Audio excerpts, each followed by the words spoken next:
આ જે ઘૂસ્યો છે આપણા ક્ષેત્રના અંદર આવીને આવું બધું બોલીને અત્યારે બધા મંદિર ફરી રહ્યો છે.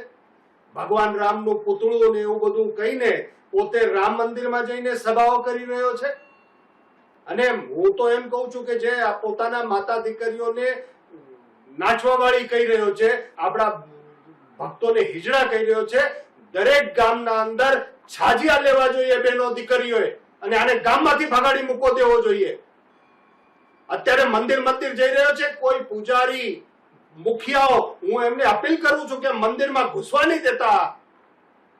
આ જે રાવણ અને કંસ અને એવા બધા જે થઈ ગયા, કળિયુગનો ધર્મને ધતિંગ કરવા વાળો આ આવ્યો છે. અત્યારે ધર્મના નામે દુષ્પ્રચાર કરીને હવે અત્યારે ધર્મનો આશરો લઈને પ્રચાર કરી રહ્યો છે. મંદિરને શોષણનું ઘર કહી રહ્યો છે. આ ગામડે બધા ગામના લોકો મળીને રામજી મંદિર બનાવે છે, તો હું શું એ શોષણનું ઘર છે? અરે ધર્મ છે તો તમે નમે છીએ.